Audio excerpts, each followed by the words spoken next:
Oi, eu sou a Clara e eu venho aqui indicar alguns livros que talvez você ainda não tenha ouvido falar, tanto aqui como na rede vizinha. Hoje eu tenho muitos livros para indicar, muitos mesmo. Então esse vídeo vai ser longo, eu já vou avisando. Eu estou especialmente com a minha camiseta de Girl Boss, porque dia 8 de março é o Dia Internacional da Mulher. Então todos os livros que eu quero indicar hoje são livros escritos por mulheres e livros que eu gosto muito, porque a maioria dos livros que eu leio são livros escritos por mulheres, coincidentemente ou não.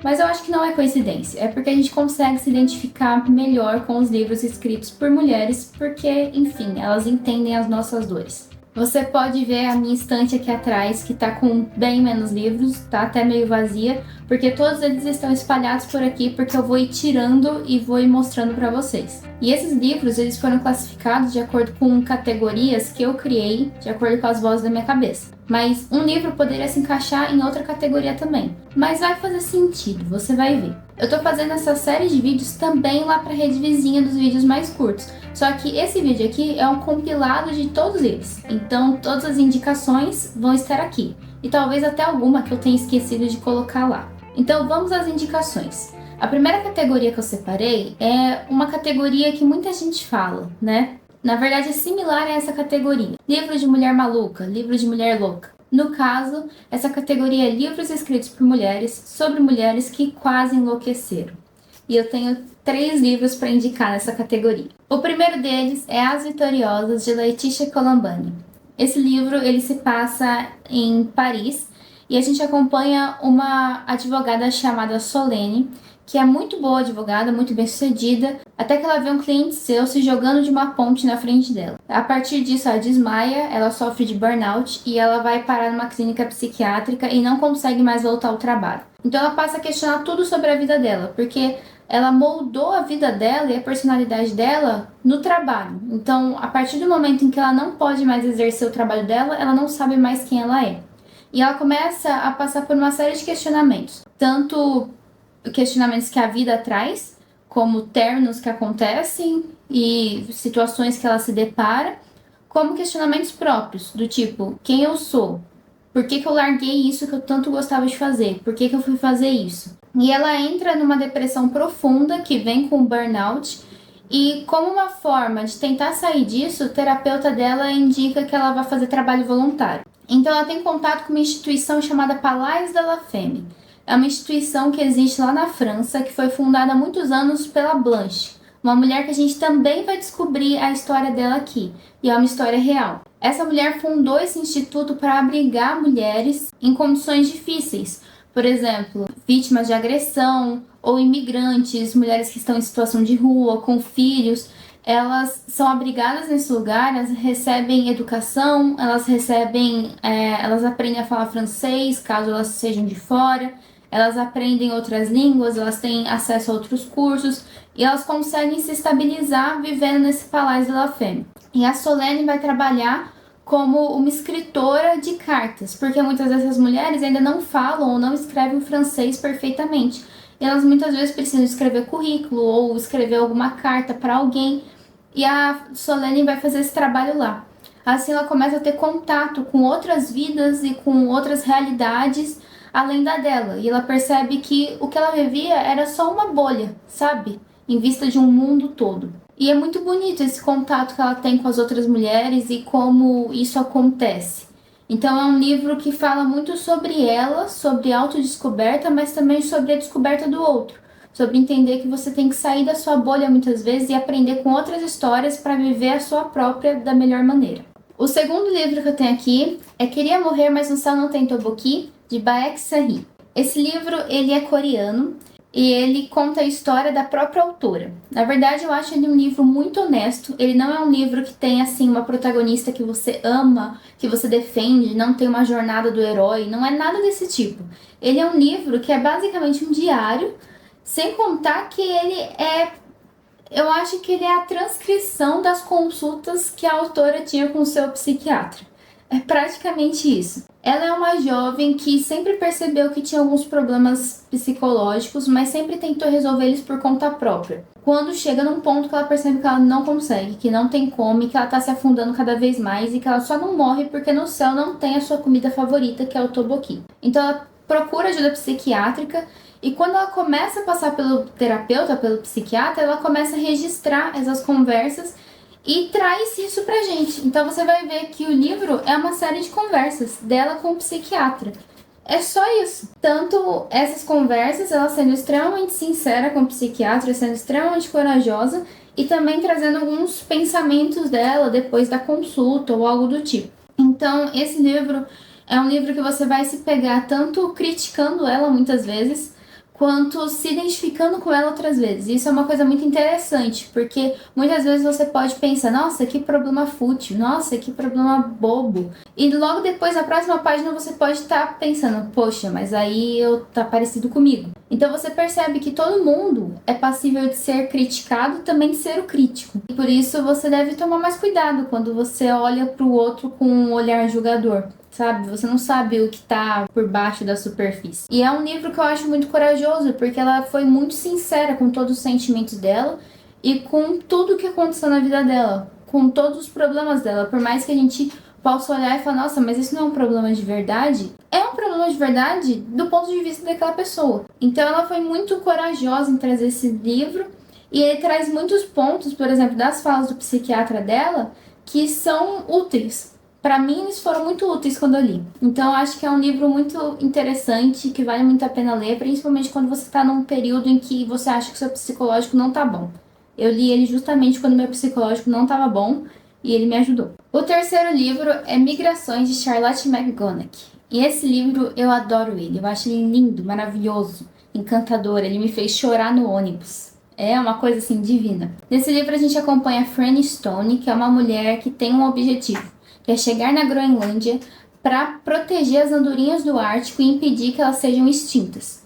Aqui a gente está num futuro um tanto quanto distópico, mas não é muito futurista, é um futuro próximo, em que vários animais estão sendo extintos por conta das mudanças climáticas. E a Franny, ela tem uma relação de pesquisa, uma relação muito próxima com as andorinhas do Ártico. Então ela busca chegar até a Groenlândia, ela tem como esse objetivo de vida dela, sabe-se lá por quê, além desse trabalho de pesquisa dela, agora ela assumiu esse objetivo de que ela quer ir até a Groenlândia para salvar essas andorinhas. E então ela tá fazendo de tudo para chegar até lá, até que ela se enfia num barco pesqueiro que vai para a região e começa a conhecer aquela tripulação. Só que no meio disso a gente conhece tanto a história da tripulação, tanto aquelas pessoas, quanto a história da própria Franny, e começa a perceber que o que a Franny carrega, na verdade, para a Groenlândia não é só a vontade de proteger as andorinhas do Ártico, mas é também uma bagagem muito pesada que ela tem, de passado muito difícil que ela leva e que ela não consegue libertar. Então é uma história cheia de questões familiares, cheia de questões pessoais, de autoconhecimento, de autodescoberta, de conhecer outras histórias também, de saber dividir a sua própria história. É uma história muito bonita que ela consegue entender o porquê ela quer tanto salvar as andorinhas do Ártico a partir do momento que ela entende a história dela. Então é um livro muito bonito que, assim, ele me fez chorar demais e é maravilhoso. É maravilhoso, maravilhoso. A segunda categoria de livros que eu separei para falar, escritos por mulheres, são os livros sobre famílias e sociedades extremamente disfuncionais, insalubres, problemáticas e qualquer outra característica ruim que você possa encontrar. Nós temos mais 3 livros para falar disso. Eu vou começar pelo mais leve deles, que seria Que Sejamos Perdoados, de A.M. Homes. É o mais leve, pensando bem. Nesse livro a gente acompanha uma família de classe alta dos Estados Unidos. É um romance estadunidense e acontecem várias questões aqui que mostram tanto a violência estrutural, quanto os preconceitos que existem na estrutura da sociedade, quanto na estrutura de uma família. A gente tem o Harry Silver, que é a pessoa de fora dessa família, que vai entrar nessa família e que vai acabar mostrando todos os problemas que existem nessa família pra gente. O Harry é um professor universitário, ele é especialista em Nixon, e ele se vê responsável do dia pra noite pelos seus sobrinhos, depois que seu irmão George Silver, 11 meses mais novo que ele, só que mais bonito, mais forte, mais bem-sucedido, com uma família perfeita, comete uma série de atrocidades por um surto psicótico. Ele se vê, então, responsável pelo próprio irmão que está internado numa clínica psiquiátrica, responsável pelos sobrinhos, pelo dinheiro do irmão, pela casa do irmão, pelos animais de estimação do irmão, pelas rosas do irmão, enfim, ele se vê responsável por tudo e ele simplesmente acaba deixando a vida dele um pouco de lado para assumir todas essas responsabilidades. Sendo que ele nunca foi pai e ele nem sabe como é ser rico. E a gente começa a perceber uma série de rupturas, de rachaduras que existe dentro dessa família que, olhando de fora, não existia. Na verdade, o livro começa mostrando isso, mas quando você olha de fora, é uma família perfeita, de comercial de margarina, que tem o pai, a mãe, o pai bem-sucedido, a mãe uma dona de casa perfeita, a filhinha é uma menina bonitinha, o filho mais velho um garoto ótimo, tudo, mas você não vê como aquela família é por dentro. Você não sabe que aquelas crianças foram direcionadas a estudar em colégios internos porque o ambiente domiciliar não era muito saudável para eles ficarem em casa. Então, tem várias questões assim que o Harry acaba visualizando e narrando pra gente, mostrando pra gente, que ele só descobre quando ele acaba ficando responsável por essas crianças. Só que o Harry também não é perfeito, afinal é que sejamos perdoados. Todo mundo precisa ser perdoado nessa reza aqui no caso. Ele também tá aprendendo muito, ele tá tentando o melhor dele, mas ele também erra muito. É a primeira vez dele sendo pai e sendo substituto do seu irmão. Então ele tá tentando fazer as coisas diferentes e tentando fazer o melhor pelos sobrinhos. Só que ele também erra, porque afinal ele veio de uma família tão disfuncional quanto a família dessas crianças. Ele e o George também vêm de um local muito complicado. E a gente consegue ver como os ciclos problemáticos familiares vão se repetindo, até que uma violência extrema quebre ou só faça ele continuar crescendo. No caso, eu acredito que a violência extrema que acontece aqui quebrou esse ciclo, mas não tem como a gente ter certeza. Eu espero que tenha quebrado. Mas é uma história muito interessante, ela traz um humor muito sarcástico, faz você dar risada e pedir perdão ao mesmo tempo por você estar rindo daquilo, faz você dar risada e pedir perdão ao mesmo tempo por você estar rindo daquilo. Mas é um livro muito interessante que aponta o dedo mesmo para várias questões críticas da sociedade estadunidense que são típicas, que são nojentas, que são preconceituosas e que aqui é falado assim como se fosse água, sabe? Eu adorei o livro, é um dos melhores livros que eu li também, gostei bastante. Agora eu vou pro segundo livro, menos pior. Eu não sei como classificar esses livros porque os dois são horríveis, mas eu vou pro segundo menos pior. A Era Imoral de Deepti Kapoor é um romance indiano. E esse livro é muito difícil.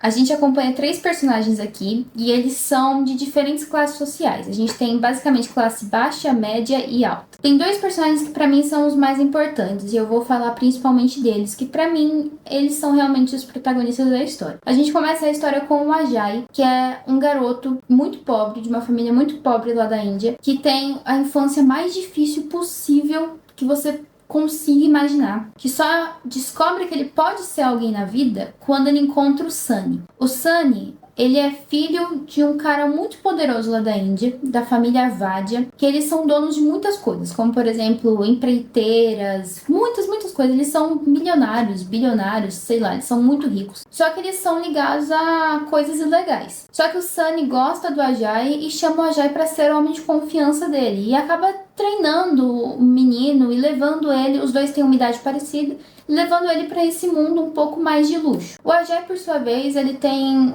um foco que é encontrar a mãe e a irmã dele, que ele se perdeu delas há muito tempo, desde quando ele era criança, e ele ainda tem esse objetivo. Só que ele acaba se envolvendo com essa vida do Sunny Vadia e ele acaba aprendendo que ele é ensinado. O Ajay, ele é basicamente um resultado do meio. Ele é um produto do meio. Ele é uma vítima, ele é total uma vítima, mas uma vítima que aprendeu a se defender. Você sente uma dó do Ajay, você sente muita dó do Ajay, mas você fica mais tranquilo porque ele aprendeu a se defender. E quando ele se defende, você não sente raiva dele, porque ele só tá reproduzindo o que o meio fez com ele. Ele tá só respondendo. O Ajay não é um herói, mas ele também não é um vilão. Ele é só um produto do meio. E isso é um problema, porque o Sunny também é um produto do meio. Só que o Sunny, ele é de uma família extremamente rica e ele tem aquele tipo de problema de garoto rico.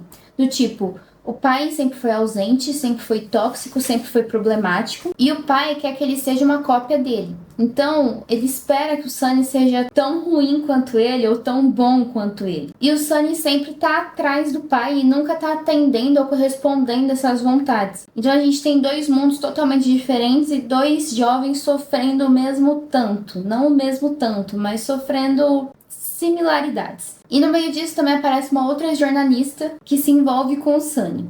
A questão aqui pra mim não é nem o Sunny, eu não tô nem aí pro Sunny, não tô nem aí pra jornalista, eu tô aí pro Ajay. E o Ajay, ele é a pessoa que vai pagar todos os patos possíveis e vai tentar se livrar disso da melhor forma. Mas é um livro muito complicado porque você vai ver o submundo, assim, da Índia. Você vai ver o que pessoas como o Ajay sofrem e como ele continua sofrendo mesmo quando ele sobe socialmente, mesmo quando alguém rico estende a mão para ele, porque ele continua sendo alguém de baixo. Então ele nunca vai ter vez. E isso é desesperador. E é um livro assim tão cheio de violência que enquanto eu tava lendo, parecia que eu tava assistindo um filme de ação extremamente violento. É do tipo de livro que se você não quer imaginar cabeças sendo retiradas do corpo, você não lê esse livro. Mas é um livro muito duro e muito cheio de críticas, com críticas muito boas mesmo, a essa grande disparidade, assim, essa grande variação econômica e social que existe na Índia, que a gente sabe que existe. E o último livro,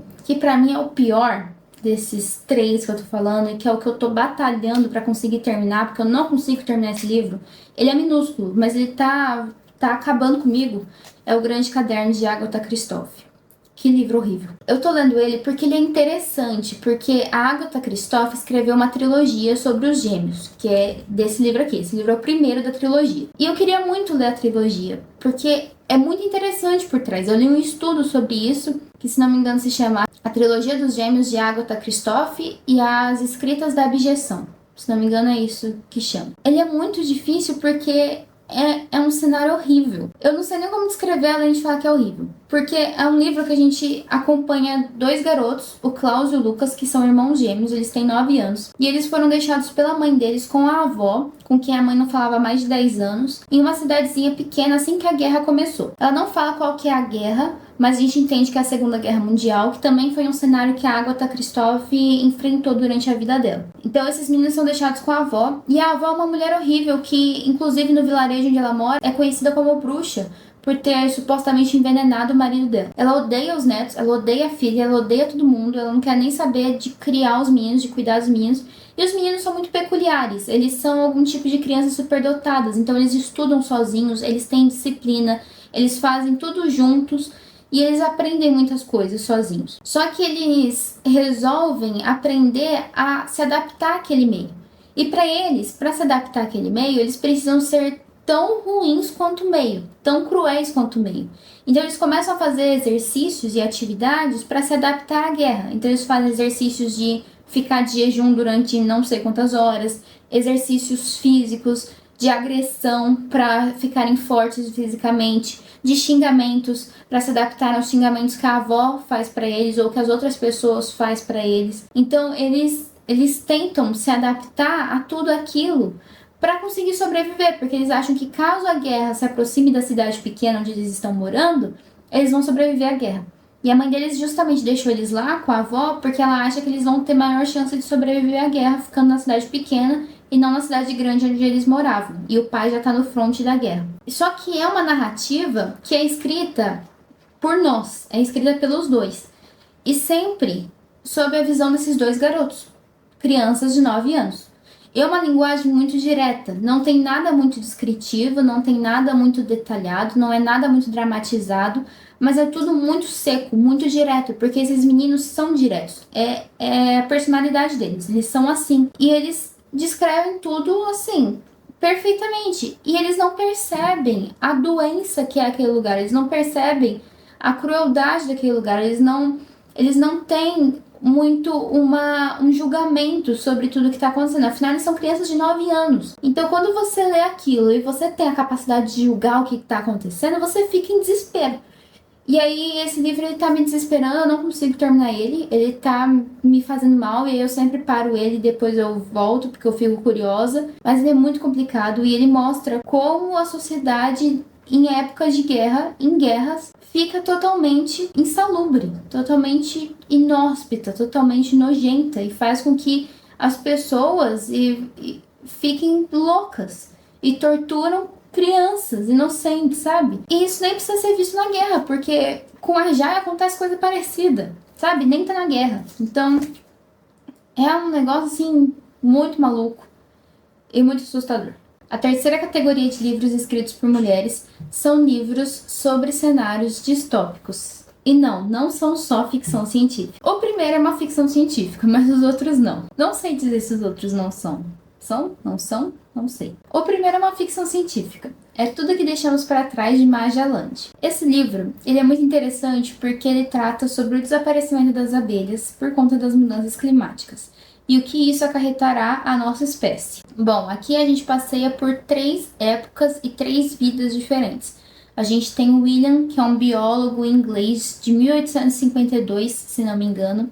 A gente tem o George, que é um fazendeiro apícola dos Estados Unidos, no ano de 2007. E nós temos a Tao, que é uma mulher chinesa que trabalha fazendo a polinização de frutos em um futuro que a gente não sabe qual o ano. A questão é que a história dos 3 está interligada de alguma maneira que a gente não sabe ainda como. Mas todos trabalham com as abelhas ou com algo parecido com o que as abelhas fazem, como por exemplo a Tao fazendo a função das abelhas. No futuro em que a Tao existe, né, em que ela vive, já não existem mais abelhas. E ela vive numa comunidade, num lugar onde os humanos fazem a função das abelhas. Então existem vários humanos como a Tao que moram numa região de pomares, que eles fazem o trabalho de ficar lá polinizando frutas. Então é uma região até boa onde a Tao vive. Ela mora, ela, o marido e o filho, e ela quer dar um futuro melhor pro filho, quer dar estudos pro garoto, até que um acidente acontece. E ela começa a ficar com medo desse futuro, se vai ser possível dar esse futuro pro menino ou não. E é quando a Tao também precisa enfrentar o mundo além do mundo que ela conhece. Então, além daquele lugar onde ela vive, fazendo a polinização das flores, além disso, o que há no mundo de hoje, né? No mundo em que a Tao vive, que é no futuro lá na China. Já o William, que é o biólogo do século XIX, ele é um homem que quer muito deixar um legado para sua família e para o seu nome. Ele é um biólogo que ele não é muito reconhecido pela sociedade de biólogos, de cientistas ali da Inglaterra,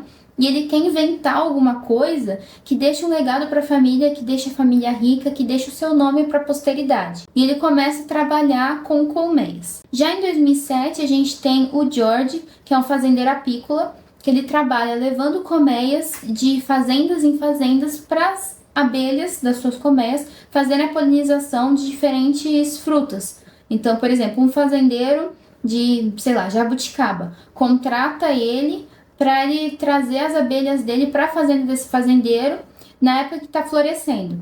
Porque não tem muitas abelhas na região, porque o fazendeiro não tem certeza que as suas flores vão ser polinizadas, então ele contrata essa fazenda apícola para ter certeza que as flores vão ser polinizadas. Isso é uma coisa que existe, é um trabalho que realmente acontece. Tem uma startup, se não me engano, que faz isso hoje, que está muito rica por conta disso. Então, é um trabalho real, assim, que é muito... Você encontra muito nos Estados Unidos, principalmente porque tem um declínio dos polinizadores por conta das mudanças climáticas, por conta da pouca variedade de flores, por conta da baixa biodiversidade de flores, de flora. Então, você encontra muito disso, desse trabalho novo. E também é o George que começa a perceber alguns sintomas dos efeitos das mudanças climáticas nas abelhas, o que vai acarretar ao futuro que a gente conhece com a Tao. Então as 3 narrativas elas vão se mesclar ao longo do livro e você vai conseguir compreender como elas estão interligadas conforme a história avança. É uma história muito interessante, eu adoro essas histórias que falam sobre mudanças climáticas, sobre questões ambientais, no meio de alguma história de ficção. Então, pra mim foi ótimo, assim, eu acho que todo mundo deveria ler esse livro de adolescente a adulto. Eu acho que faz muito sentido, é muito válido, porque ele faz você prestar atenção para coisas pequenas, como a abelha, sabe? De uma forma diferente, com outro olhar e entender a importância delas. Um segundo livro sobre o futuro distópico é o nacional Enterre Seus Mortos, de Ana Paula Maia. Esse livro ele vai se tornar um filme com o Selton Mello. Então, o Selton Mello vai ser o protagonista do livro. E esse livro ele é muito interessante porque ele tem alguma coisa similar aqui com Eu Que Nunca Conheci os Homens, que é o próximo livro que eu vou falar. Mas ele se torna muito interessante para mim porque ele é realmente um cenário totalmente distópico. É um cenário diferente, é como se fosse uma cidade, uma cidadezinha, em que as pessoas não se questionam sobre o que está acontecendo. É só a vida delas, elas estão acostumadas com aquilo, elas não ficam perguntando por que o mundo é o mundo. Então aqui a gente tem o Edgar Wilson, que é um homem que trabalha recolhendo corpos de animais das estradas. Então tem muitos animais mortos que ficam aparecendo nas estradas. E ele tem a função de recolher esses animais e levar para um incinerador, por exemplo. E ele com seu colega, um padre excomungado, eles fazem esse serviço. E ninguém questiona nada sobre essa realidade, sabe? Muitos animais morrem, mas ninguém liga para isso. É um ambiente, assim, aparentemente inóspito, onde as pessoas são meio apáticas, ninguém tem muita empatia, ou é todo mundo muito frio. Você sente esse tom aqui no livro. E é um pouco estranho você perceber esse tom, mas também faz muito sentido com o lugar. E também, além disso, existe uma pedreira que explode pedras de calcário nessa cidade. É o que emprega a maioria das pessoas lá, mas também é o que causa grande poluição do ar, porque a pedra de calcário explode e aí fica a poluição do ar pairando lá em cima da cidade, sem contar que pedaços da pedra saem voando e pode atingir qualquer pessoa. Então é um lugar inóspito mesmo. Só que eles continuam vivendo lá. E tudo isso vai levar ao ponto de que talvez não sejam só os animais que estão morrendo, sabe? O Edgar Wilson então é chamado para atender o caso de uma mulher enforcada. E aí que as coisas vão ficar um pouco estranhas, porque não eram só animais que morriam, eles não recolhiam só corpos de animais, pelo menos deveria ser. E o terceiro livro, de um futuro distópico, é Eu Que Nunca Conheci os Homens, de Jacqueline Hartman. Esse livro, assim como Enterre Seus Mortos, que eu comentei, é um livro que ele não faz questão de te explicar porque o mundo é o mundo. As pessoas estão vivendo apenas no mundo delas, elas não sabem porque o mundo delas é assim. A gente não precisa saber de tudo para existir. E é mais ou menos isso. Nem sempre o livro vai te explicar por que o mundo delas existe daquela maneira. Às vezes você só precisa aceitar isso assim como os personagens aceitam, assim como você aceita na vida real. E aqui a gente tem a história de 40 mulheres que estão presas em um porão, sabe-se lá quanto tempo, sabe-se lá por quê, e simplesmente estão lá junto com uma criança que também foi pega de uma maneira aparentemente errônea, porque era para prender apenas mulheres, essa criança foi no meio e cresceu entre elas. A questão é que essas mulheres ficam sendo vigiadas por guardas, e os guardas não permitem várias coisas entre elas. Por exemplo, não permite que elas demonstrem afeto umas pelas outras, não permitem que elas se toquem, que elas se abracem, que elas façam qualquer coisa. Eles controlam o que elas comem, quando elas vão dormir, o que elas fazem. Enfim, eles controlam tudo. Então, essa criança que cresceu no meio dessas mulheres não pôde receber o afeto de nenhuma delas, porque simplesmente elas não poderiam tocar nessa garota. E essa menina cresceu de uma maneira um tanto quanto rebelde, mas também curiosa sobre o mundo lá fora. Afinal, ninguém falava com ela sobre o mundo lá fora. Nenhuma dessas mulheres sabia por que estavam lá. Nenhum dos guardas falava com elas, não dirigia a palavra para elas. Até o dia em que algo acontece, não se sabe o que, e esses homens fogem e deixam a cela aberta. Elas então têm a chance de escapar, de sair daquele lugar e de ir para fora. Mas ninguém sabe o que tem lá fora.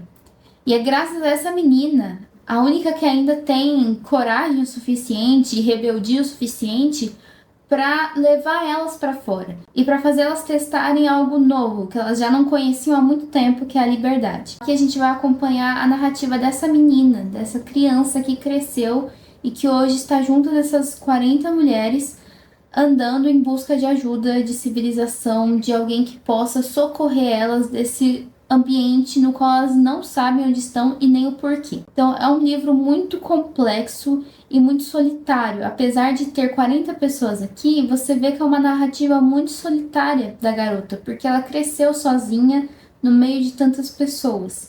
E não por culpa das mulheres, mas por culpa da regra que elas precisaram seguir. Então é uma história muito tocante, assim, e muito... que faz você pensar muito. Depois que eu terminei o livro, eu ainda fiquei pensando muito nele, e volta e meia eu me pego pensando em várias coisas que aconteceram nele. A próxima categoria são livros escritos por mulheres com narrativas misteriosas. Nessa categoria eu ainda quero acrescentar um livro, porque quando eu fiz essa categoria no TikTok, eu falei de apenas 2 livros, só que eu esqueci de um, porque esse daqui tem uma narrativa misteriosa também e eu quero acrescentar ele. Primeiro, eu vou começar pelo meu livro favorito de 2024, que foi Piranesi, da Susanna Clarke, a minha fantasia favorita.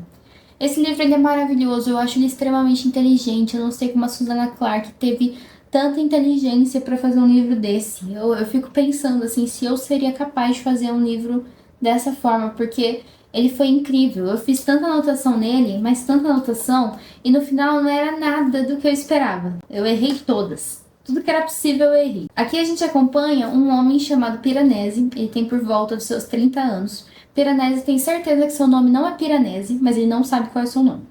E Piranesi vive numa casa gigantesca, um tanto quanto labiríntica, que tem vários andares, que tem vários salões, que tem várias estátuas, que tem várias janelas e que ele também chama de mundo. Nessa casa, ele vive a sua vida, ele pesca, ele pega algas marinhas nos salões inferiores, ele sabe quando as marés vão subir, ele consegue contar os dias no seu calendário improvisado que ele fez, enfim, Piranesi faz de tudo. E ele só tem contato com uma outra pessoa nesse mundo, que é o outro. O outro é uma pessoa que ele encontra às terças e quintas e é uma pessoa que tenta desvendar o mundo, que tenta explorar esse mundo. E o Piranesi ajuda nas explorações. O outro, para ele, é um amigo.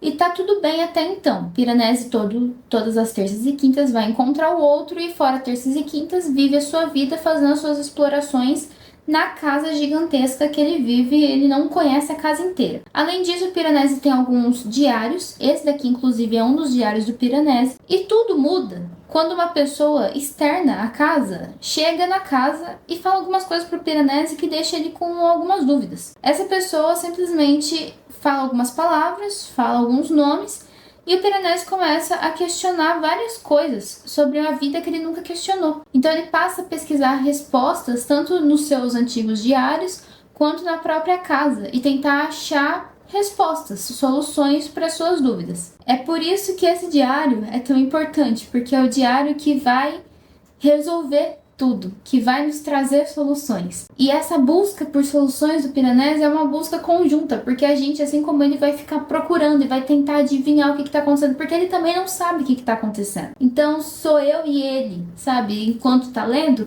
nas trincheiras, tentando encontrar o que está acontecendo, pelo amor de Deus, alguém me explica. E eu só posso dizer que tudo que você imaginar vai estar errado. Porque tudo que eu imaginei 1001 hipóteses, estava errado. Eu não sei explicar, mas esse livro é maravilhoso. É um livro assim, eu até preciso ler ele de novo. Eu até comprei outro livro da Susanna Clarke para ler, só porque eu amei esse livro. Inclusive, se vocês tiverem outros livros que se pareçam com Piranesi, por favor me indiquem, porque eu nunca mais achei nada similar a Piranesi. Porém, um livro que tem uma narrativa que me lembrou um pouco Piranesi, mas não é uma fantasia, mas sim um romance de formação, é Mundos de uma Noite Só, de Renata Belmonte. Esse livro eu terminei de ler ontem. E que livro bom! Nossa, que livro bom! Ele é um romance de formação, só que ao mesmo tempo ele conta 2 histórias. Ele conta um romance de formação e eu posso chamar de um romance de desconstrução também. Ele tem 2 livros em paralelo, basicamente. A gente tem uma história de uma garota que não tem um nome e que está contando a sua vida, desde quando ela é criança, com as suas 2 mães, e como ela vivia doente, como ela tinha problemas na casa, que era uma família disfuncional, suas mães viviam brigando, uma mãe parecia narcisista, a outra mãe tinha tendências suicidas. Era uma questão complexa e essa menina no meio de tudo. Ao mesmo tempo, a gente tem uma narrativa paralela, que aparentemente alguém encontrou esse livro nas coisas da mãe, uma mulher encontrou esse livro nas coisas da mãe dela. A gente não sabe quem é essa mulher, não sei se é a menina, não sei se é a mãe da menina, não sei quem é. E essa mulher tá lendo esse livro. E esse livro narra a história de uma família. Então, é o encontro de uma família, do casal, dos Grimaldi. O marido e a mulher se conhecem, eles têm 5 filhos. E como a família se formou e como a família foi decaindo.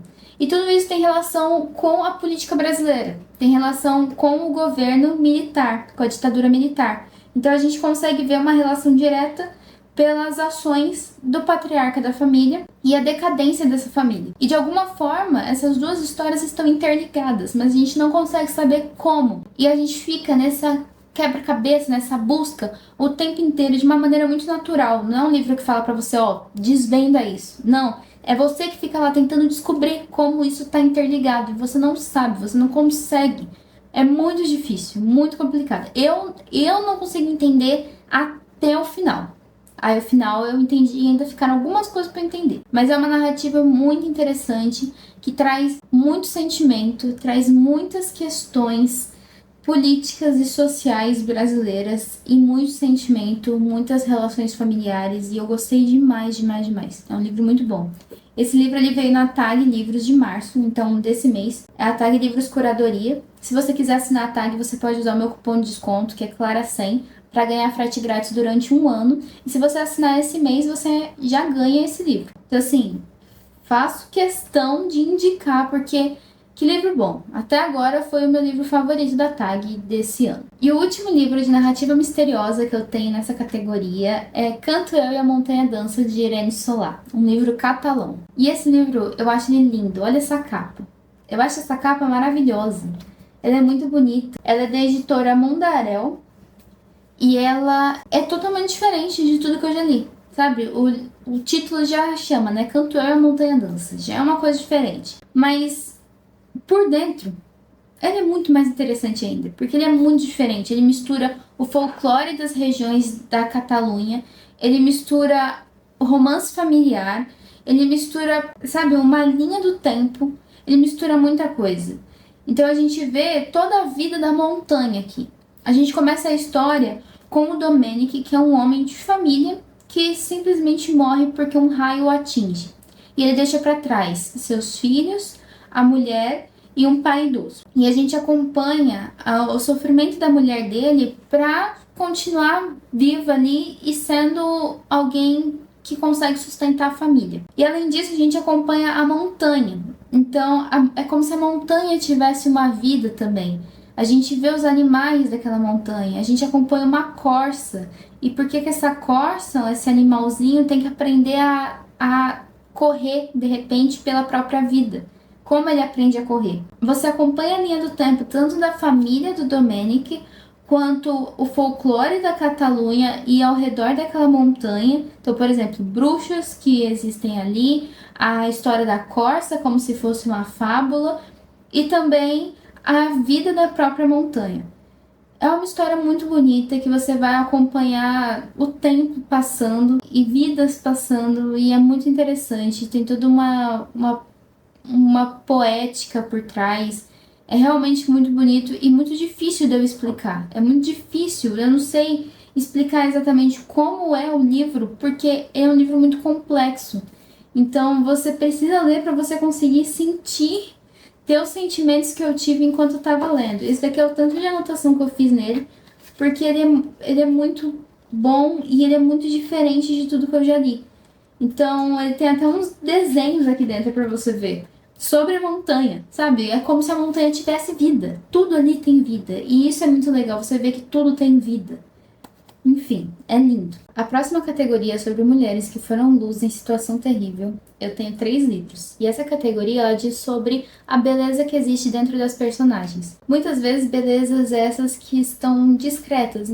Não são, assim, belezas explicitamente ditas, mas simplesmente porque a gente consegue perceber a beleza da protagonista pela narrativa dela. Bom, eu vou começar por uma que se chama A Carne dos Anjos, de Sayal Bandauti. Esse livro ele foi baseado numa notícia que saiu na Irlanda e que chocou todo o país, que dizia respeito a 2 recém-nascidos, se não me engano, que foram encontrados mortos em uma praia. A partir dessa notícia, a Sayal Bandauti escreveu a história por trás dessa notícia. E a história por trás é que a gente acompanha uma garota chamada Shell, que tem 15 anos, se não me engano, e que perdeu a mãe, e hoje ela é responsável pelos seus irmãos e vive com o pai, que é alcoólatra e que vive pedindo dinheiro na rua, na vila pequena onde ela mora, que é uma vila extremamente católica e tradicional. A Shell é uma menina muito solitária, muito sozinha e muito ingênua, porque ela não tem ajuda do pai, ela não tem mais a mãe, ao ponto que ela chega a imaginar a mãe voltando dos mortos para falar com ela, para ajudar ela, sabe, a viver. E a Shell, ela só tem uma amiga e um garoto porque ela se apaixona na escola. E ela se vê envolvida numa situação, em certo momento, que toda a vila onde ela mora, que é uma vila extremamente tradicional, que já julga o pai dela, vai julgar mais ainda ela. E ela só vai ter a ajuda de um jovem padre que acabou de chegar na igreja e que também está sendo muito criticado pela vila porque ele tem modos diferentes de pregar. É uma questão que nos mostra muito sobre a adolescência, sobre a solidão na adolescência e sobre como isso é perigoso. Sobre como uma adolescente sozinha pode se ver perdida. E o que pode acontecer com ela a partir disso. Como um ambiente familiar totalmente disfuncional e quebrado pode quebrar outras pessoas e pode acabar com uma vida tão bonita, sabe? Que seria a da Shell. E ela é uma personagem super bonita, sabe? É uma menina doce e que tem muito a viver ainda. E a forma como ela imagina a mãe, a forma como ela vê a mãe dela, tudo que ela passa, como ela cuida dos irmãos. Eu acho ela uma personagem extremamente bonita e eu gosto muito desse livro, desse nome, né, desse título, A Carne dos Anjos. É um título muito bonito pra mim. Então, por isso que ela se encaixa nessa categoria de personagens muito bonitas. Um outro livro que pra mim a personagem também foi luz em uma situação terrível foi Mau Hábito, de Alana S. Porteira, que é um livro que eu li faz pouco tempo e que ele foi do Clube do Livro por correspondência. A gente leu junto e ele teve o mesmo impacto assim em todo mundo, porque é um livro que tem a narrativa de uma garota, é como se fosse um romance de formação. E a gente acompanha o crescimento dessa menina, que é uma menina trans, na Madrid dos anos 80. Então essa menina, que não tem um nome, ela mora num conjunto habitacional, num bairro operário, lá em Madrid. E aos anos 80, tá acabando uma ditadura lá na Espanha. E tá começando uma certa revolução artística e cultural. E essa garota, ao mesmo tempo que ela conta a história dela e que ela mostra vários sentimentos que ela tem sobre o medo de ser o que ela não se mostra e não conseguir mostrar o que ela é, na verdade, ela ao mesmo tempo observa as pessoas ao redor e ela consegue descrever o redor dela e as pessoas ao redor dela de uma maneira única e de uma maneira muito bonita, muito delicada. Por mais que a situação no momento e por mais que as pessoas no momento não sejam tão belas assim. Por exemplo, eu sempre uso de exemplo, logo no início ela fala que a primeira pessoa por quem ela se apaixonou era um garoto que parecia um anjo caído, porque ele era muito bonito e ele caiu na frente do apartamento dela com uma seringa enfiada no pé. Então era um condomínio e era um bairro operário que tinha muita questão dos viciados, das pessoas viciadas em heroína, e ele era um. Só que ela via a beleza nele e ela conseguia ver que ele era uma pessoa bonita apesar de tudo, apesar desse vício. E tudo que ela narra aqui, todas as pessoas que ela encontra, que ela se reconhece ou que ela não se reconhece, que ela se identifica ou que ela não quer se identificar, ela consegue falar delas de uma maneira extremamente respeitosa, de uma maneira extremamente bonita. E por isso você consegue ver a beleza na própria personagem. Porque tudo que ela observa é bonito, mesmo que não seja bonito. Entendeu? Por isso que pra mim ela é uma luz mesmo numa situação terrível. E o último é 10 minutos e 38 segundos neste mundo estranho, de Elif Shafak, um livro turco que conta a história de Leila Tequila, uma prostituta das ruas de Istambul. A Leila, ela tá morta e 10 minutos e 38 segundos é o tempo que o cérebro dela tá funcionando depois que o coração parou de bater. Seria o tempo que o nosso cérebro continua funcionando depois que o coração para de bater. A Leila, ela tá tendo flashback dela. É como se a gente estivesse acompanhando toda a vida da Leila. Desde quando ela nasceu, desde os primeiros passos dela, desde a sua vida em família, até o momento da sua morte. Só que não só isso, mas também as pessoas que ela encontrou no meio do caminho. É um livro que fala sobre família, sobre o que ela enfrenta com a própria família, sobre como muitas vezes a família na qual você nasceu não seria a família correta para você, mas como você pode encontrar outras famílias e como pessoas são deixadas à margem. É um livro que olha para as pessoas à margem, para as pessoas de Istambul. É uma realidade de Istambul e que tem em muitos outros lugares que muitas pessoas não querem ver e é uma realidade que não é muito retratada. No caso, a Leila retrata, né, pela vida da Leila, a gente entra nesse mundo e a gente consegue ver personagens dessa realidade que não está sempre ao alcance dos nossos olhos e que não é mostrado pra gente. E a gente vê como uma nova família é construída, como novas pessoas chegam, como a Leila, ela leva a beleza dela para todos os lugares, com todas as pessoas que ela encontra, no meio de todas as adversidades que ela se vê diante. É uma narrativa muito delicada, muito dura ao mesmo tempo, mas muito bonita. Esse é um dos meus livros favoritos, tá no topo da lista.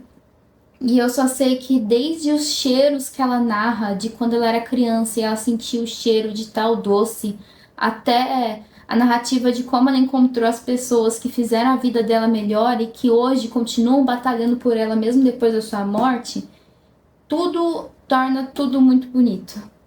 É só isso, é só muito bonito. A próxima categoria são livros escritos por mulheres sobre o contexto político da América Latina. Dentre esses 3 livros estão 2 livros muito bons que eu li. Um eu li... Foi esse ano ou foi ano passado? Não, eu li os 2 esse ano. E eu gostei muito dos 2. Eu achei os 2 esplêndidos e o outro eu estou lendo agora, que eu também estou gostando bastante. Eu vou começar pelo mais antigo e depois vou vindo pro mais novo. O mais antigo é Os Mistérios do Prata, de Ruana Manso. E pra quem não conhece a Ruana Manso, eu fiz um vídeo lá no TikTok só pra falar sobre essa mulher, porque eu também não conhecia e eu achei ela espetacular quando eu conheci. Então vai lá assistir, que vale muito a pena conhecer a história dela, porque é esplêndida. E nesse livro, a gente acompanha uma emboscada que o ditador da Argentina fez para pegar o seu opositor. Bom, na Argentina, logo depois da sua independência, eles caíram numa ditadura que durou 17 anos. Essa ditadura foi a do Juan Manuel Rosas. E a Ruana Manso, que é a autora, ela precisou fugir da Argentina junto com a sua família e se exilou primeiro no Uruguai e depois no Brasil, justamente por conta da ditadura do Rosas. Isso porque o pai dela e ela, que já começava na carreira política, eles eram opositores, do partido opositor ao Rosas. E a ditadura do Rosas se baseava em caçar todos os opositores, matar e também usar o seu dinheiro para sustentar o seu governo. Então eles fugiram sem dinheiro nenhum, porque já tinham pegado o dinheiro deles, e foram se exilar primeiro no Uruguai, até que o presidente do Uruguai, o Oribes, se aliou ao Rosas e eles fugiram para o Brasil.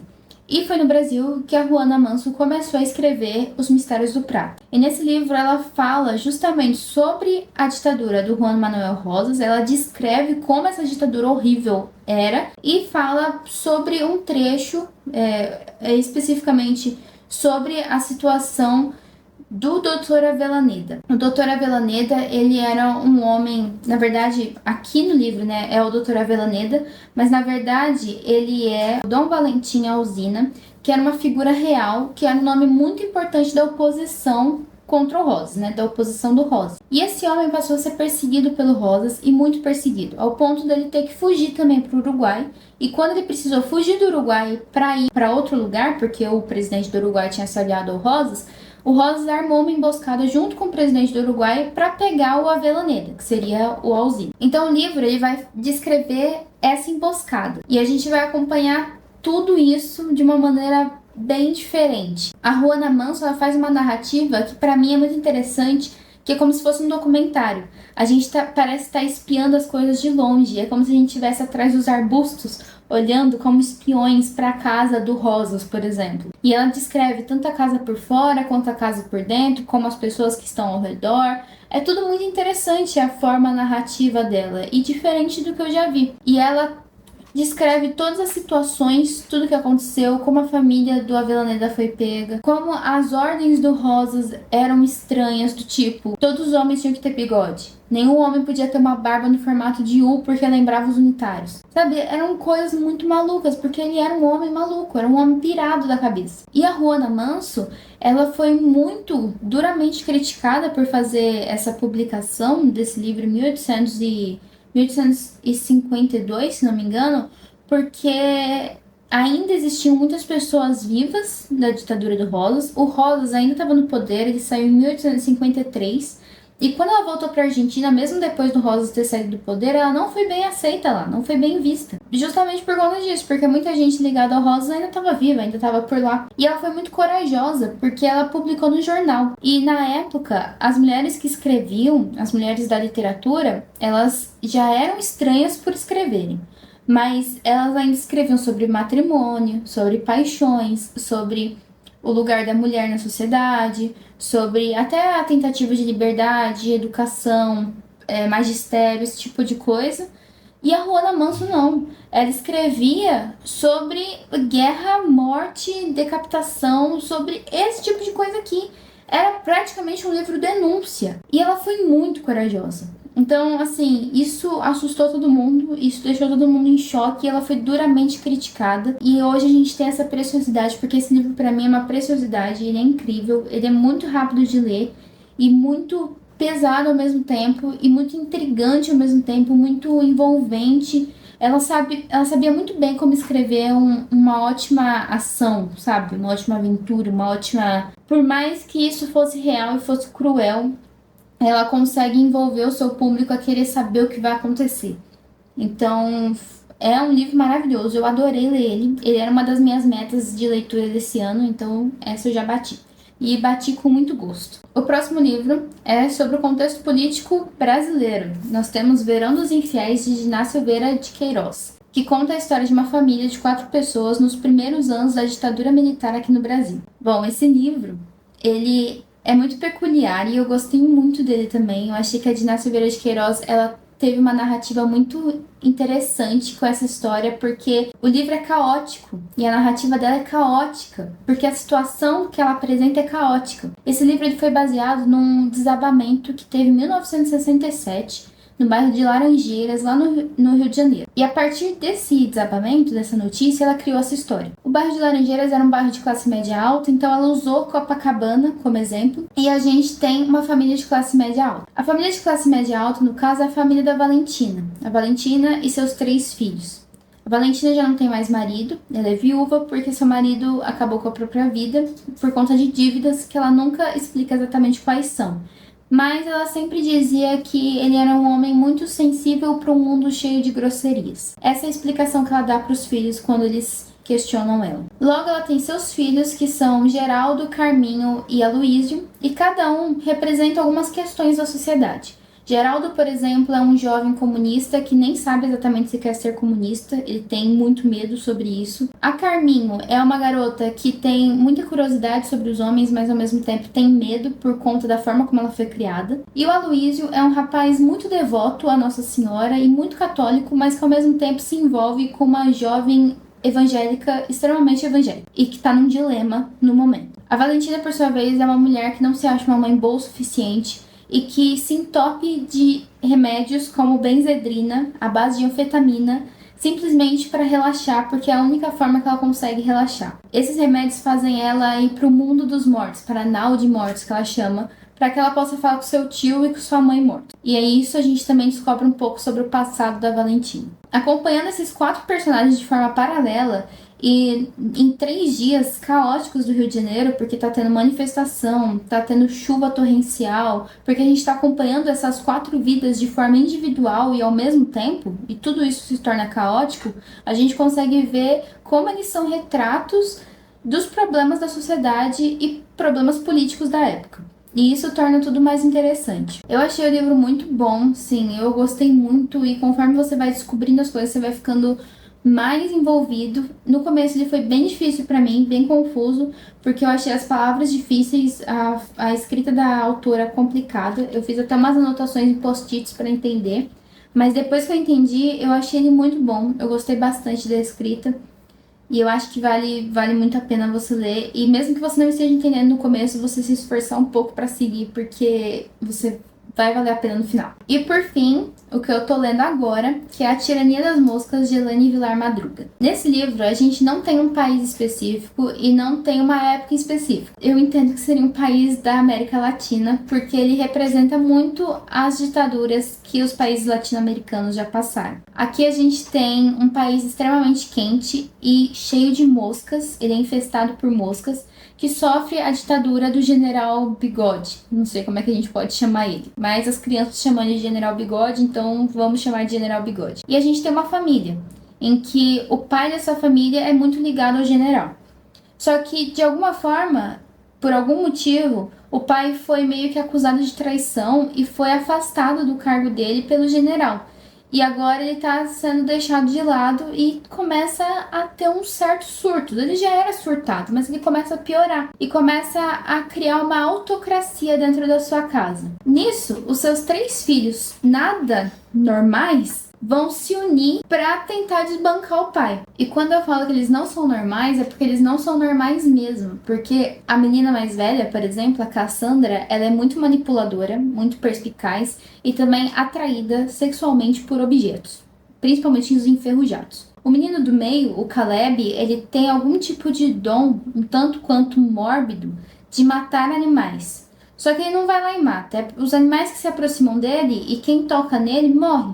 E ele não tem culpa disso, coitado. Ele até tenta entender por que isso acontece, mas ele não consegue. E a mais nova, a Kalia, ela não fala com as pessoas simplesmente porque ela não quer falar. Ela tem aquela mudez seletiva.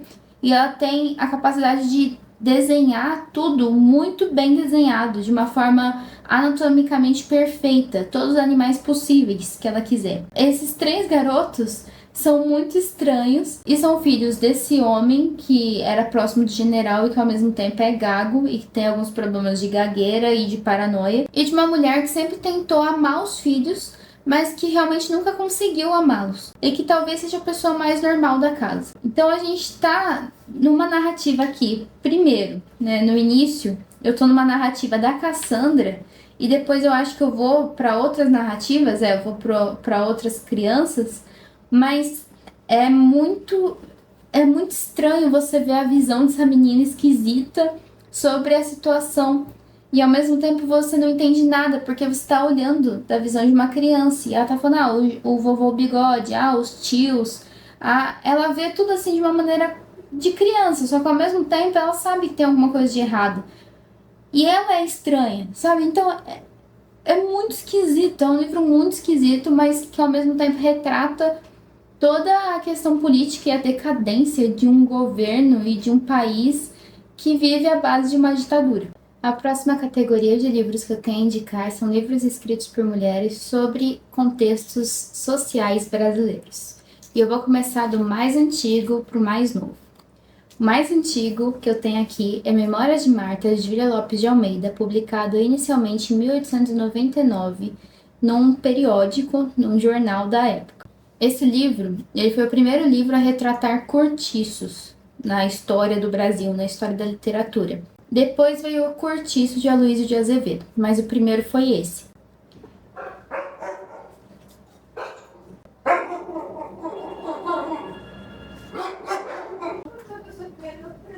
Nossa, é porque você não viu os outros influenciadores. Aham. Olha quanta coisa chegou. Depois eu abro. Em Memórias de Marta, nós acompanhamos a própria Marta, uma garota que está contando as suas memórias. É como se fosse um livro de memórias, obviamente, mas também um romance de formação, já que a gente acompanha essa menina desde a sua infância até o seu crescimento, né, até a sua vida adulta. A Marta, inicialmente, ela tinha uma vida boa, uma vida de burguesa com a família dela. Ela, a mãe e o pai. Até que o pai tirou a própria vida depois de ter sido acusado de um roubo que ele não cometeu e não conseguiu provar sua inocência. Então ela e a mãe ficaram, e a mãe não conseguindo manter o mesmo nível de vida, de classe social, elas foram morar em um cortiço e a mãe agora trabalha como passadeira e lavadeira para as outras pessoas. A Marta, desde criança, fica muito doente, não se sente adaptada ao novo ambiente, ela não gosta do cortiço, ela não consegue brincar com as crianças de lá, ela se sente muito mal pela forma como ela se veste, ela se sente muito mal por ver a mãe trabalhando tanto. Então ela sempre teve uma autoestima muito baixa, uma situação muito ruim para uma criança. Até que um dia a mãe dela ganha umas roupas novas para ela, dada por uma cliente, e ela tem a oportunidade de ir para a escola, porque agora que ela tem roupas novas, ela pode entrar para a escola. E é quando ela vê o mundo dela mudar, porque ela vê que na escola ela tem a oportunidade de ser uma pessoa independente, que é na escola que uma mulher pode ser independente, porque uma mulher pode se tornar professora. E ela vê que a carreira de professora para ela vai poder tirar ela daquela situação, vai poder dar à mãe dela um conforto maior, elas vão poder comprar uma casa melhor, então ela vai ter uma mudança de vida. E ela investe tudo que ela tem, o pouco que ela tem, nessa carreira do magistério. E é na escola também que a gente tem o primeiro contato com vidas diferentes. Então a Marta vai começar a ver outras realidades além da sua. Apesar da sua realidade já ser uma realidade difícil, ela vai ter contato, por exemplo, com a Margarida, que é uma menina negra, também pobre, assim como ela, mas que sofre outras questões por ser negra. Então a gente tem várias visões aqui e apresentações da sociedade da época com a Marta. Por mais que ela siga um caminho que a gente vê que foi fadado, que ela nem sempre consegue fugir de tudo, mas ela tenta. E isso é muito interessante na história. E é um contexto social, é um retrato assim social muito real da época. E infelizmente nos deixa até hoje assim nos sentindo mal por saber que as mulheres naquela época tinham poucas chances de ser alguma coisa na vida, a não ser mulheres de alguém, esposas de alguém. E a Marta tentou de tudo para ela ser além disso, para ela ser independente, para ela conseguir ter dinheiro, para ela conseguir sustentar a mãe dela.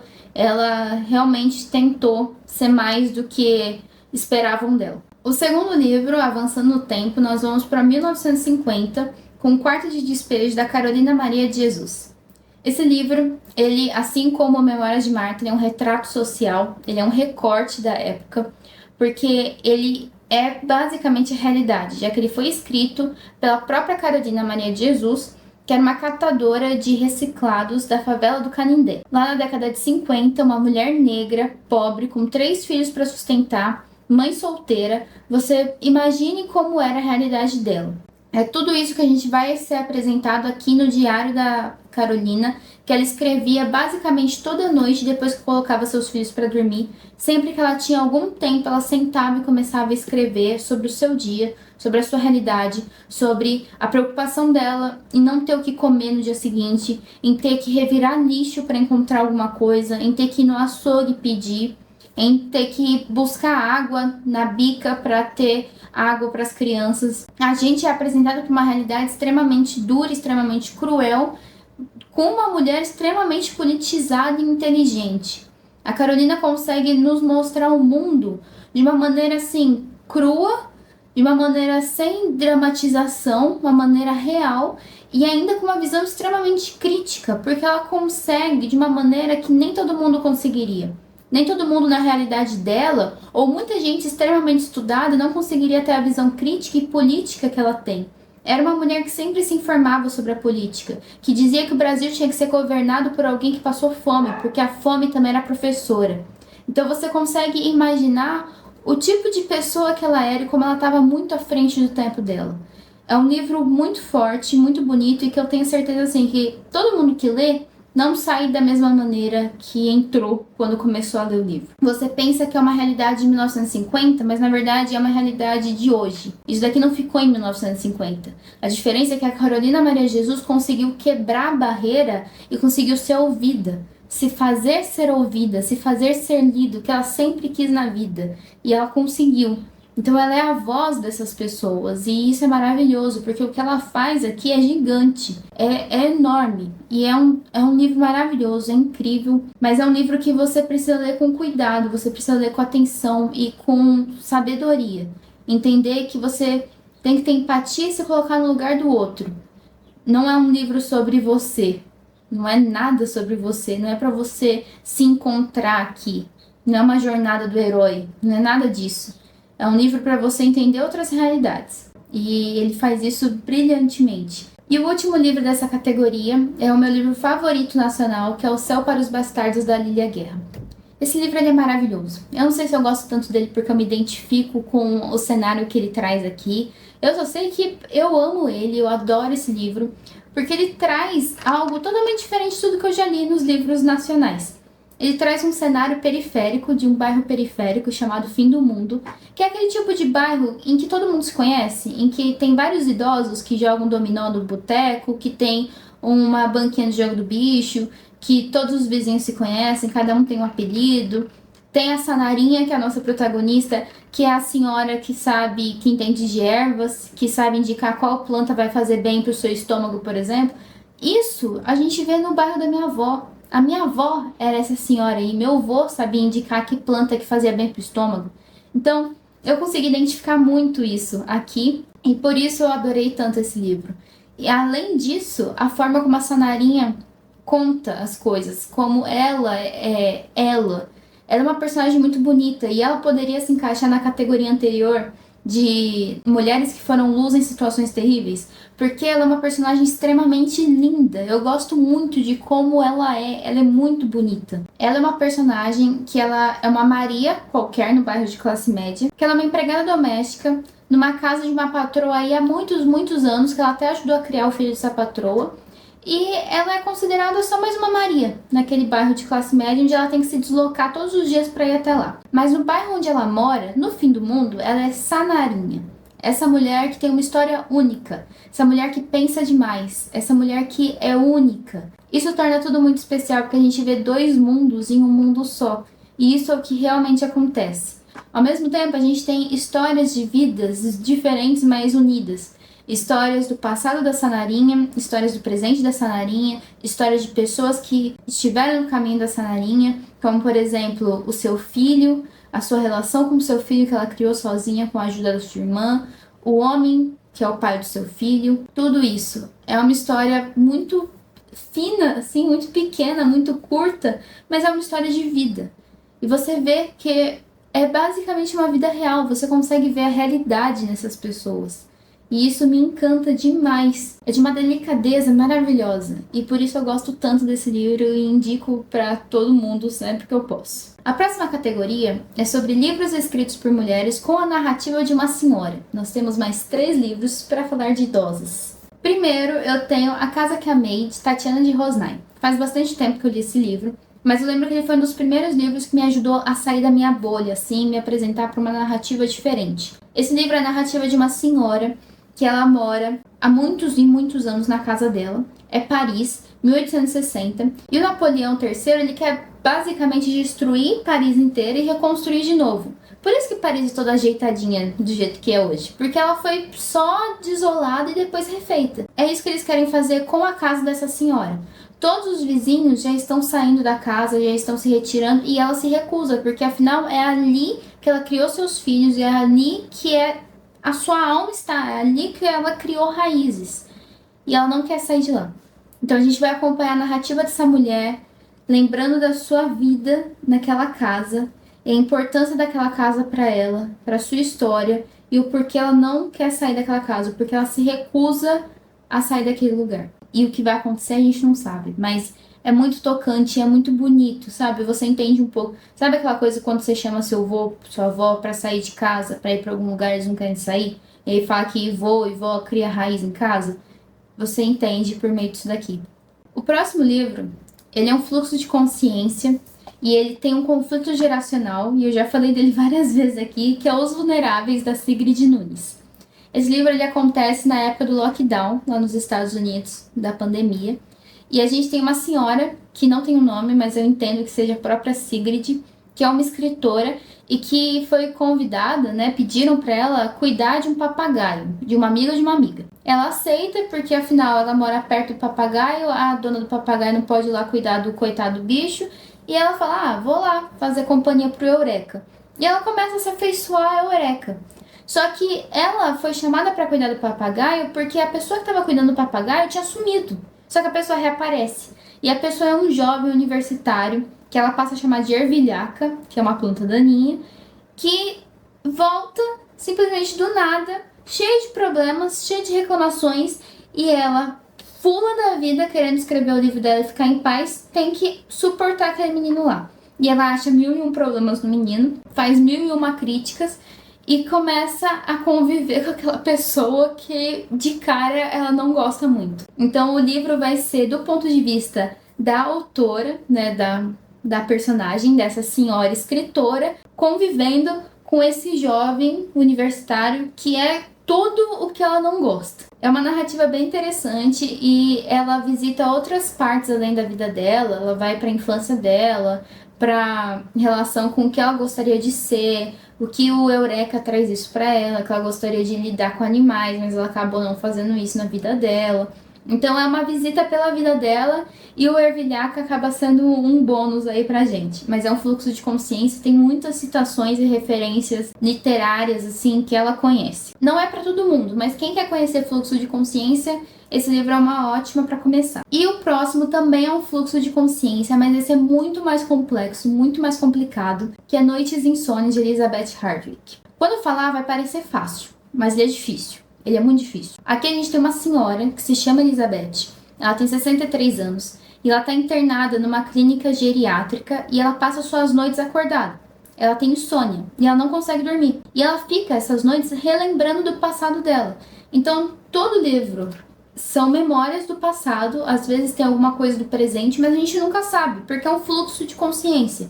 E quando é um fluxo de consciência, é tudo muito quebrado. A gente não tem muitas junções, não tem uma linearidade, não tem uma linha do tempo. Ela vai jogando conforme ela quer contar. A gente tem narrativas do passado, de quando ela é criança. A gente tem narrativas sobre a mãe dela. A gente tem narrativas sobre mulheres que ela encontrou no meio do caminho, que ela quer contar a história dessas mulheres. Ela tem narrativas sobre um homem com quem ela se casou que era gay. E que ela se casou com ele justamente para esconder que ele era gay. E que os dois acabaram brigando como se eles fossem um casal, mesmo se divorciando, porque eles não conseguiam viver juntos. Tem muitas narrativas ao ponto que a gente não sabe se é ficção ou se é realidade.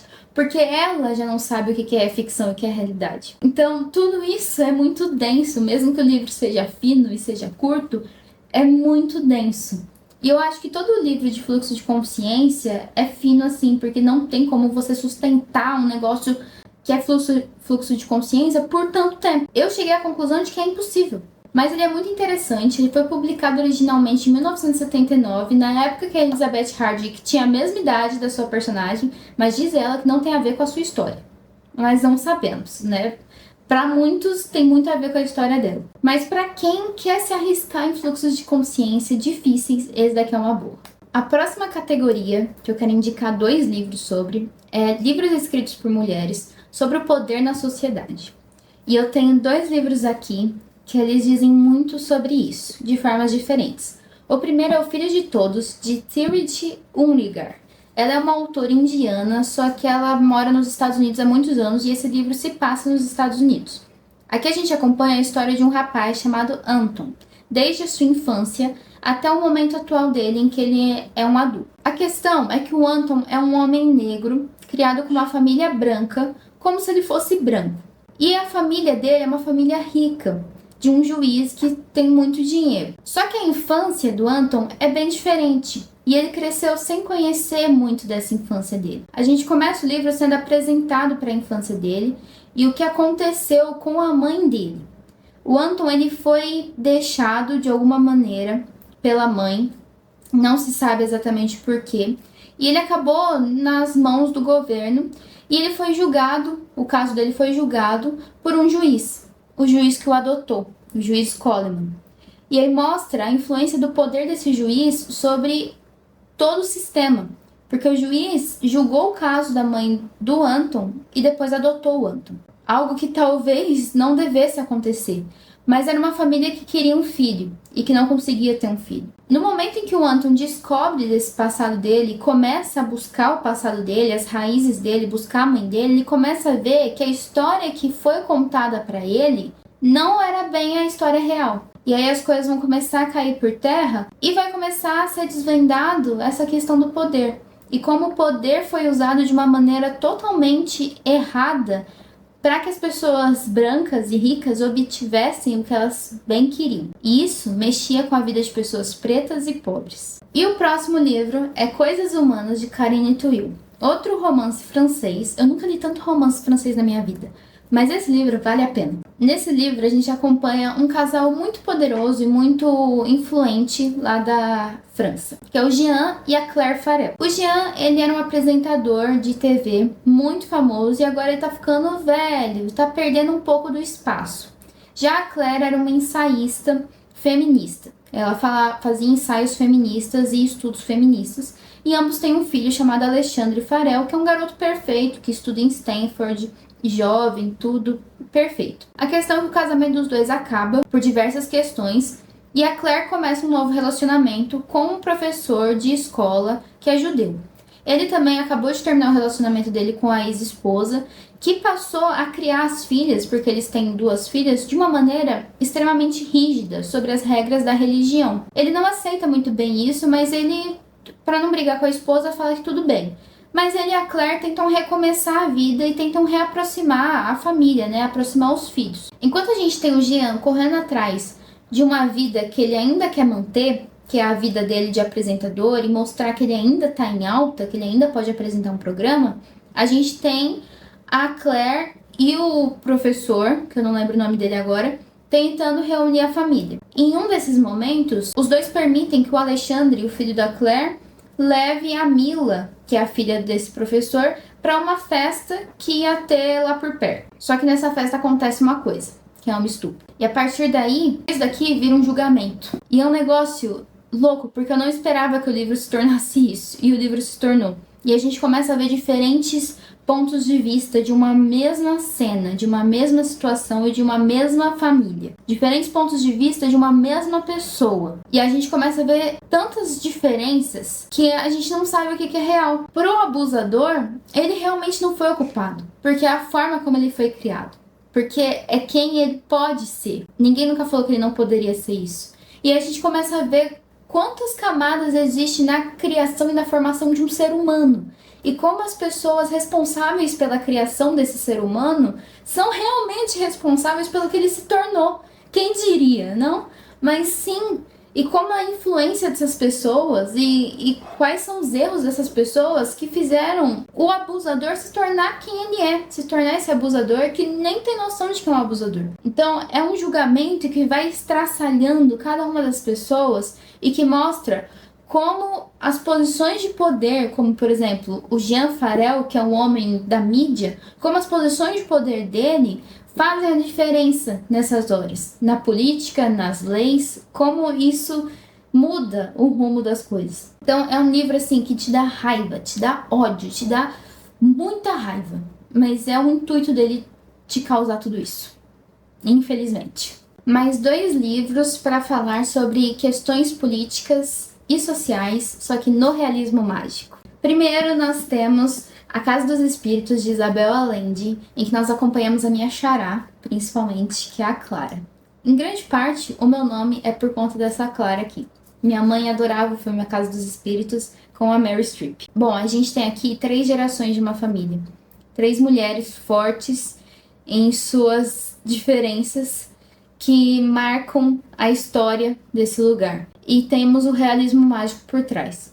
Primeiro a gente inicia a história com a Clara, seria a matriarca da família e que tem algum tipo de poder mediúnico que consegue ouvir e ver coisas dos espíritos, por exemplo. Ela consegue sentir, ela tem alguma coisa diferente. A Clara é casada com Esteban, que é um homem extremamente perigoso. Ele tem algumas questões com posses de terra, eles são donos de terras. E o Esteban tá de um lado político que a sua filha e a sua neta vão discordar. E com essa evolução da família, a gente também vê as rupturas da família cada vez mais. Porque apesar da Clara discordar do Esteban, por exemplo, ela tinha a sua forma mais distante de fazer isso e de agir. Porém, conforme você vai vendo a evolução das mulheres, você vai vendo também a força delas de uma maneira de enfrentamento. A filha deles, por exemplo, vai ter uma filha com o filho do capataz do Esteban, mesmo ele sendo o contrário. E a neta dele, que ele tanto ama, vai ser total opositora a ele nas questões políticas. É um romance familiar. É um romance familiar que se passa num país que a gente não sabe qual é, mas que claramente diz respeito ao Chile e à ditadura que o Chile passou durante muitos anos. Ele nos remete muito à própria ditadura brasileira. E o próximo livro é Amada, de Toni Morrison. Eu amo esse livro, ele é o meu livro de realismo mágico favorito. E ele simplesmente me abriu os olhos para o realismo mágico mesmo, apesar de ele não ser um livro latino-americano, ele é estadunidense. Aqui a gente acompanha a Seth, uma mulher que fugiu de uma fazenda no Kentucky, onde ela era feita de escrava. e passou a viver com a sua sogra em Cincinnati. Ela mora hoje apenas com a sua filha, a Denver, porque seus dois filhos mais velhos fugiram, sabe-se lá por quê, para tentar uma nova vida. A sua sogra faleceu e o seu marido ela nunca conseguiu reencontrar, porque era para ele fugir com ela no mesmo dia, só que ele não apareceu. Ninguém sabe o que aconteceu com ele. Ela e a Denver vivem bem nessa casa, só que a casa é mal assombrada. A questão é que a casa é assombrada pela bebê morta da Seth, a primeira filha que a Seth teve. E é muito estranho porque as duas convivem normal com essa bebê e elas sabem que é a bebê, de alguma forma. Só que a bebê desaparece no momento que um homem, um antigo conhecido da Seth, reaparece, que é o Paul D. O Paul D, ele é um homem que a Seth conhecia na época em que ela era uma mulher escravizada, e ele surge de novo, eles se reencontram, e ele começa a trazer uma esperança de que ela pode superar todas essas cicatrizes que ela tem. Só que a bebê desaparece nesse momento. E ao mesmo tempo que a bebê desaparece, a amada vai aparecer. E a amada é uma jovem misteriosa que aparece na porta da Seth, meio que pedindo ajuda ou pedindo abrigo, sem que ninguém saiba de onde ela veio, e dizendo que se chama Amada, sendo que Amada é a única palavra escrita na lápide da bebê morta da Seth. A gente não sabe quem é a Amada, de onde ela veio, por que ela veio, o que vai acontecer. A gente sabe que a Seth só tem a Denver, mas a Amada vai entrar na vida das duas como se fizesse parte da família também. E vai trazer muita coisa à tona. É um livro muito difícil de ler, ele é muito duro, assim, não difícil de ler em si, da escrita, mas difícil de absorver, porque ele é muito duro. E ele traz a realidade das pessoas que eram escravizadas nos Estados Unidos, que é terrível. Mas é um livro muito bonito também. E por isso também é um dos meus livros favoritos. A próxima é a categoria de livros escritos por mulheres sobre a maternidade e como nem sempre ela é perfeita. Primeiro, eu tenho aqui As Maravilhas, de Helena Medel. E nesse livro a gente vai ter 3 mulheres diferentes, em 3 épocas diferentes, na Espanha. Primeiro a gente tem a Maria, no final dos anos 60. A gente tem a Alicia, mais recentemente. E a gente tem uma mulher que une as duas, que a gente não sabe exatamente quem é. A mulher que as une, obviamente, é a filha de uma e a mãe de outra. Cada uma delas está traçando um caminho extremamente diferente. Porém, cada passo de uma vai fazer reflexo no passo da outra. E nenhuma das duas, nem Maria nem Alicia, querem comentar sobre a mulher do meio. É um mistério quem é essa mulher do meio e o porquê não falam sobre ela. Tem toda uma construção de consciência política e consciência feminista aqui, que vai mudar tudo daí pra frente. Mas também tem toda uma questão das ausências que existem, na verdade, das coisas que não existem na vida dessas mulheres. Como, por exemplo, educação, afeto, carinho. Já em Casas Vazias, da Brenda Navarro, nós acompanhamos 2 mulheres. Uma que quer ser mãe a todo custo, de qualquer forma, e a outra que nunca quis ser mãe e agora tem uma criança. Só que a questão é, essa criança desaparece. E o que acontece com essas 2 mães depois disso? Eu acho que você deve imaginar o que aconteceu. Só que não é tão simples assim, não é tão preto no branco. O livro, ele é visceral, ele é bem duro. Ele te dá raiva, ele te dá desespero, ele te dá repulsa, ele faz de tudo com você. Mas ele representa como a maternidade talvez não seja para todo mundo. E talvez não devesse ser para todo mundo. E talvez ela só pareça ser para todo mundo, quer dizer, para todas as mulheres, porque há alguma mentira que paira sobre a sociedade, algum padrão que paira sobre as mulheres de que todas as mulheres têm um instinto maternal e que todas elas devem ser mães. Esse livro faz a gente repensar esse conceito. Ele faz repensar justamente esse papel social da natureza da mulher que seria ser mãe. Ele é um livro muito duro, mas que ele vale muito a pena ler. Ele vai te fazer ficar presa nele, lendo até o final, sem nem parar. E o próximo livro é um que eu gosto muito, que se chama Mama, da Terry McMillan. Em Mama, a gente tem uma personagem que se chama Mildred Peacock, que pra mim me lembra muito a Rochelle de Todo Mundo Odeia o Chris. Ela é uma mãe super durona, super combativa, mas que também erra muito. Ela é uma mãe solteira, criando 3 filhos, se não me engano. E ela mostra exatamente isso, de uma maneira extremamente sincera e honesta, como é ser uma mãe preta nos Estados Unidos, criando 3 crianças, sozinha. E que muitas vezes, por mais que ela ame essas crianças e ela preze demais pela união dessas famílias, ela vai cometer erros. E que nem por isso ela vai estar sendo errada, ou vai estar sendo má. Ela só também é humana e ela também pode errar. É um romance muito bonito, é um romance familiar e eu gosto muito desse tipo de livro. Ele é realmente cativante e ele é envolvente, principalmente pela Mildred, porque a Mildred é uma personagem que te envolve e te leva até o final da história. É uma jornada dela, ela é a heroína. Essa é a jornada da heroína. E a jornada da heroína dela é manter a sua família unida.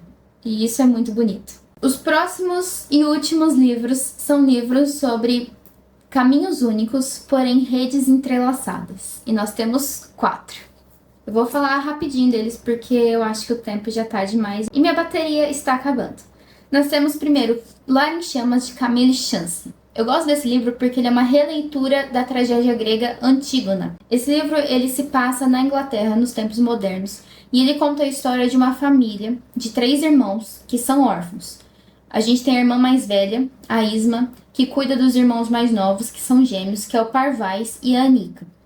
A Isma abdicou muito da vida dela para conseguir criar os irmãos depois que o pai deles se envolveu uma questão muito difícil de lidar e eles passaram, a família passou a ser vista com maus olhos pelo governo inglês. Eles são paquistaneses, esqueci de falar isso. A Isma então tá começando a voltar para a vida dela assim que os irmãos cresceram, ela tá voltando a fazer doutorado e agora os irmãos vão andar por conta própria.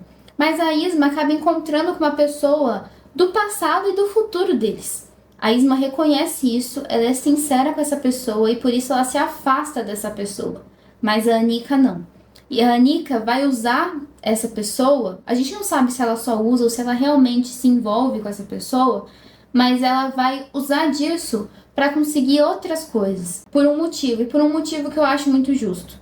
Por um motivo que eu acredito que eu também faria.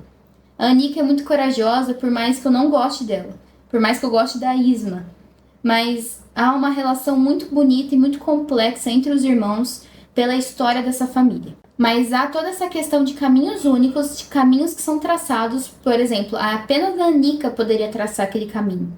Apenas o irmão dela, o Parvais, poderia traçar o caminho dele. E ao mesmo tempo há toda uma questão de redes interligadas, porque as vidas se interligaram de uma maneira extremamente sem querer, só pelo destino. O próximo livro que eu tenho para falar isso é Clara da Luz do Mar, de Edvige Dantiquette. Esse livro ele é simplesmente o livro que fala sobre vidas interligadas, vidas conectadas.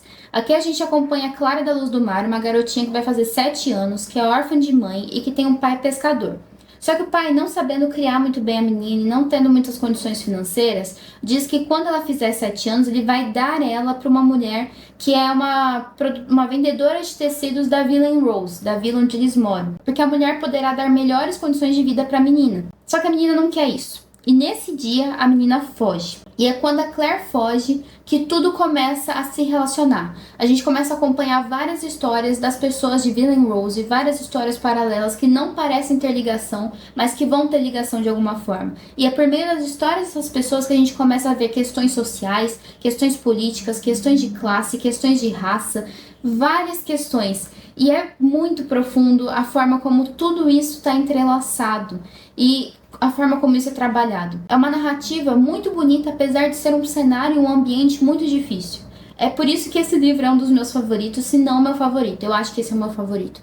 Porque a narrativa da Edvige Dantiquette é uma narrativa linda, poética, bonita mesmo. Por mais que ela fale de assuntos complicados e difíceis. A Claire também poderia entrar naquela categoria de mulheres que foram luz em situações terríveis. O próximo livro que eu tenho para falar é Oração para Desaparecer, de Socorro Cioli. Esse livro conta a história de uma mulher que simplesmente acordou debaixo da terra, com o cabelo raspado, sem roupa nenhuma, lá em Portugal.